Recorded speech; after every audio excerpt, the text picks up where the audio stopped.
I'll probably be like, hey, let's go chill, let's go do this, let me get some sweets and stuff, and then I'll give you back.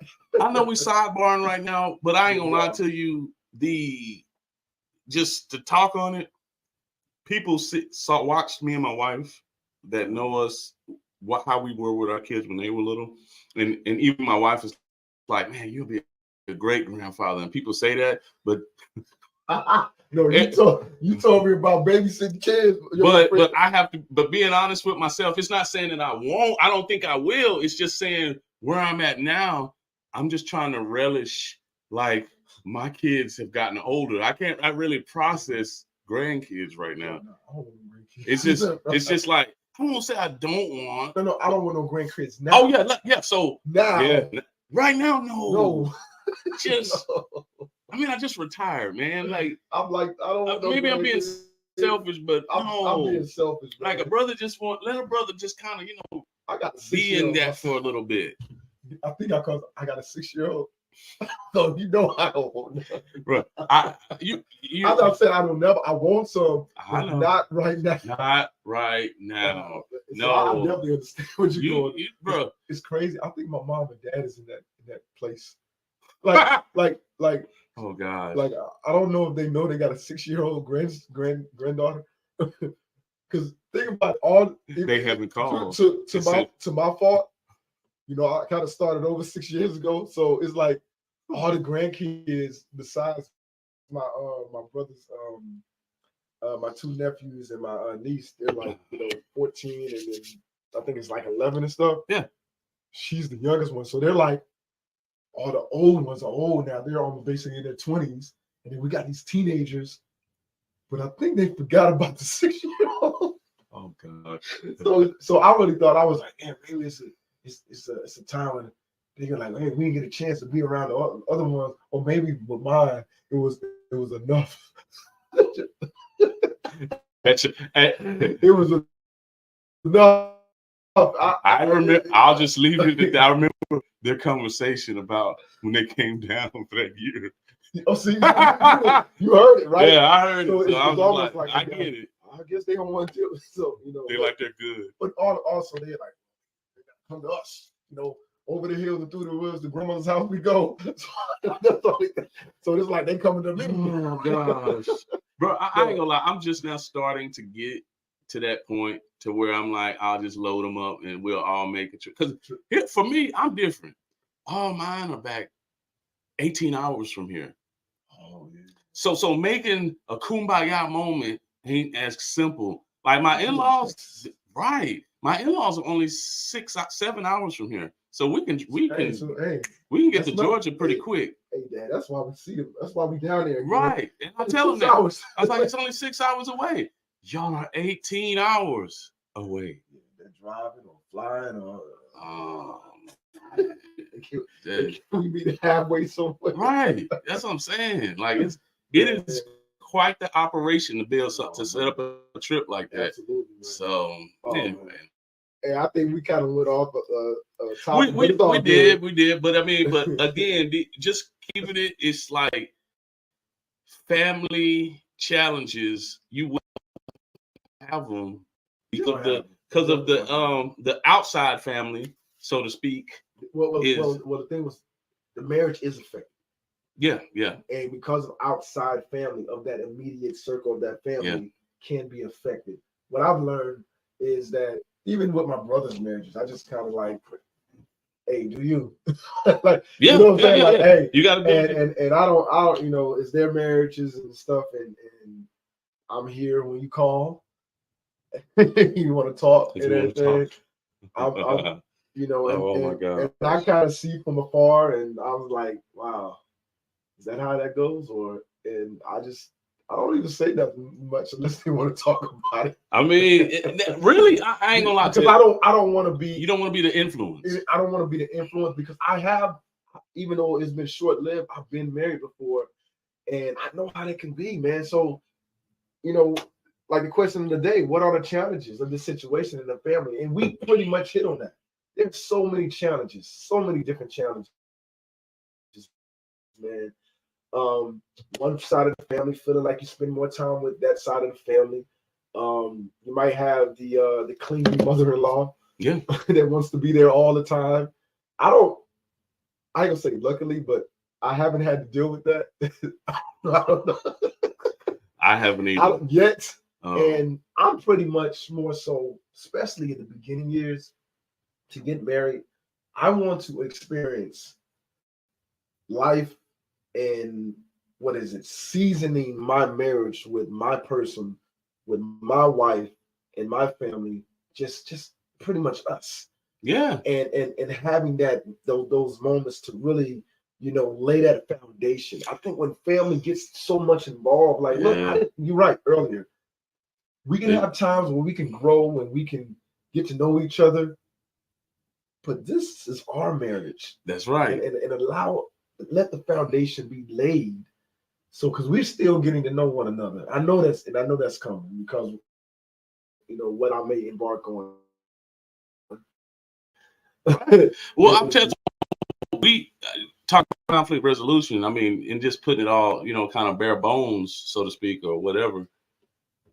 I just there was a major conflict over the holidays with my sister-in-law. Oh yeah, I think you briefly told. And truth be told, you never really, you never really told me. We'll talk about it. But for this, I will give the what I just give the bluff of first it. Layer of it. Yeah, there you go. The first layer of it. So it all really evolves down to, like, again, we only see each other, these different times of the year for the last 20 years because we're military family. And on top of processing my larger than life personality father-in-law, which was a challenge in and of itself, my sister-in-law is they're actually the same. So you gotta do it. So I would ignore her, honestly, and never really got to know her. You know what I mean? That was your way of processing. That was just my way of dealing with the situation. It's just ignore it because it doesn't. Yeah, like just focus on what needs to be important. When I was to be around, I'll spend time, and then usually I'll just take my little time of retreat to the back room, and then I'll be good. And so, but because I knew if I get on overload, it will come out. So then I would just, that was a healthy way for me. Let me ask you. Go ahead. When you just said healthy. Go ahead. Do you think there was some fault where you was unwilling to get to know her? So that's what I was finna get. Notice I said at the beginning, I was like, this was what happened over the time was actually my fault and I was leading up to that because the thing is that, like I said, I never really got to know her. And we said it got heated, and then they left early, and because I and then the thing was that then we go into this series of emails back to each other and talking to the brother-in-law. Finally, though, it came down to I was like, well, somebody gotta I need to say something that is gonna help mend this because here's the thing I learned from with my dad. I know my own tendency and personality. Oh, I could stretch this out for a while. I could if I wanted to, but I was like, that's the Gemini. Yeah, dude, that's what I'm saying. Like I could be real not good, real petty. Yeah, I could really get that way, but I've lived long enough to realize that's not going to help anything. Right. So finally, it just came down to, and that's when we were able to make a consensus. It's like, you know what? I finally realized we don't know each other, and I've never made space to get to know you. And I had to break it down from the father-in-law. I was like, Dad got to know him was over the last 5 years. And at first she was kind of like, well, I mean, y'all been married 20 years, so that's weird that you don't. It's like, no. Hold on. And then she was like, no. Yeah, and there was an understanding that was laid. Now, where is that gonna go? I'm not gonna sit up here and predict we're gonna become best friends overnight.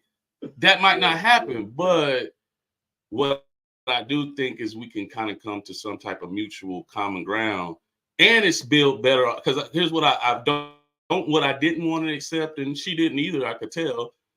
This idea that we should just be cordial. Usually what that really means when people say we're going to just be cordial is like, I still can't stand you. we'll just say hi and bye. That's not. I feel like we gotta have more emotional intelligence as 40. Because of the dynamic of the relationship. That's what I'm saying. Because of the dynamics that are around us, we got to do a little bit better than that. As a matter of fact, we got to do a lot of bit better than that.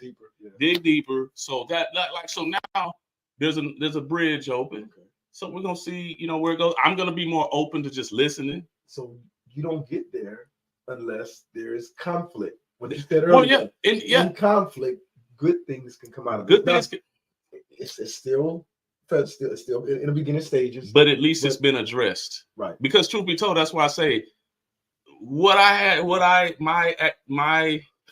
the way I conducted myself when they were here, honestly, was just me. It's been built up over time, so it's really my fault. Already, when you told me, yeah, it was actually happened, but you told me, yeah, exactly what was going to take place if something happened. Yeah, it was actually, I can say it was my fault because honestly, she was a model citizen when she came. I was just kind of waiting on. I was built up. I was already on edge. Safe ground. Yeah. Oh, I was in my house. So like that was. I mean, I'm just being honest. Yeah. So I hate how it happened, and I said that, but I'm glad it did happen because it's out on the surface now. It's out there. And even she said, well, at least we know, it's out there it's out there now. Okay. So now we can move forward. So again, it did lead to forgiveness, but I've learned, I think that just to kind of the healthy route is you can have the conflict. You can even have the emotions that come with conflict, but how are you processing them? Because if that's actually what started to lead to me wanting to forgive quicker, because I've recognized the toll that unforgiveness takes on me. Well, of course, it takes a lot. The person out of me. Yeah, the person that is not willing to forgive in any type of situation, right? Yeah. You are carrying a baggage. You are carrying a load on you. So the person that is not being forgiven, sometimes they're not aware. They don't care. Yeah, they are not feeling any type of way. I mean, no, because my sister-in-law, I even told her that. I said, I gotta reckon. I finally said, moving forward, I don't actually want her to change nothing because all these other years she's just been being herself. So you recognize, and I recognize that. Yeah, she's actually not been trying to really I'm just gonna piss you off. Yeah, it just happens to irritate me. How this is just how you are. And that was the same with my father-in-law. You learn to really look and say, okay, I'm accept her for who she is. For who she is. And everything. And just be really reflect like she hasn't been doing things purposely. Just I might not just like your personality. Right, yeah, maybe. Yeah, you just got that kind of personality. And don't mess with me. It don't match with me. That don't mean, though, you're doing it maliciously. So, I've learned man, life is interesting like this. Yeah, I've learned to do that too. I'm trying to look at someone as like, are they purposely doing something to irritate me or put me in a place where I don't like them, or are they honestly being them? This is just who they are. Yeah, this is who they are. So so I have to learn to accept people for who they are. Yeah, and be okay with it, and just learn how to. There's some adaptation to it, and learn how to operate in a space of just, being able to be cordial and cool and have that understanding about them. I remember, did you ever see, of all people, DMX said something that was really wise. He said, he has a saying, yeah, hey, let's check it out. He's breaking it down, and he's like, I have a saying, trust people to be who they are. Oh yeah. He said, he said, how do you think I came up with that song? The snake, the rat, the cat, the dog. He's like, if a person's a snake, trust them to be a snake. Don't. He said, because it takes a lot of energy watching people, and I've actually learned that from you wondering what they're doing. It takes a lot of energy out of you to watch people. So it's really just like if you see them for what they are, just let it be. Yeah. So it's a hard lesson though. I've learned that too. It's taking time to understand. You know what? Like, I'm okay. Okay, that's who you are. That's who you are. I know who you are. I'm going to trust that that's who you are. That's what you are. And I'm going to leave it at that. Yeah. I'm not going to be trying to look and see. I am already aware that I know that if you're a snake, you're a snake. So now I know where to place you at. I'm going to put you here. Right. If you're a dog, you're a dog.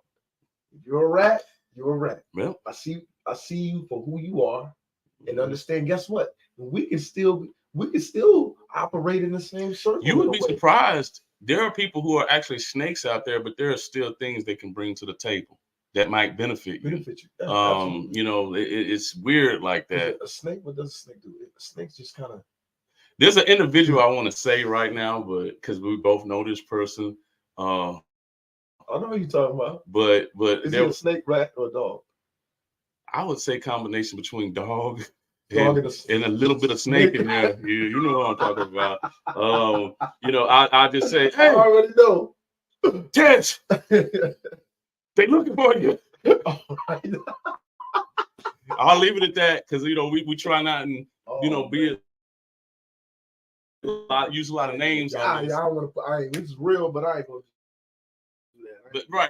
That's what I'm saying. But I'm pretty. It's like I could trust that individual, and actually, I could gain some sort of insights and maybe even something beneficial. Yeah, you're right about that.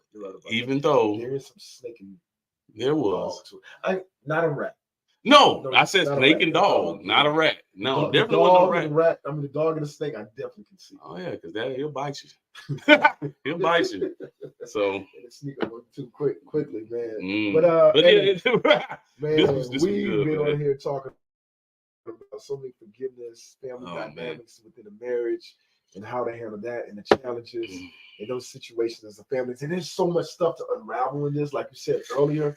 Where we can go on and on and on, and it can get very, very,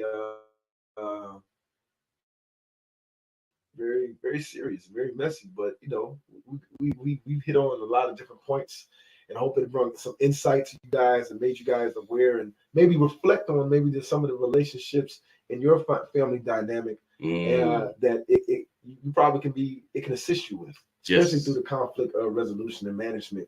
And also maybe you guys have somebody that you are in turmoil with because it's in a turmoil situation at this point, and you want to bring it back to where managing that conflict and being able to hopefully get to a table of resolving things and then maybe forgiving each other so you guys can coexist and move on to a place of better understanding and love, care, and concern. And if it don't, you guys are just able to just meet each other at the table, be able to agree to disagree, and leave it at that. So we're gonna go ahead and close this thing up, man. I appreciate each and every one of you guys doing today on Real Talk with your boy MRK. You got your coffee in the morning. Hey man, we're gonna be back on here. James will be back on Wednesday. Back with another episode, and don't know what we're gonna talk about. Don't know what's gonna come from this, but hey, we hope that you guys enjoyed the show today. All right, this is Real Talk with MRK Coffee in the morning, man. Until next time, man. I'll see you guys tomorrow. All right, take care.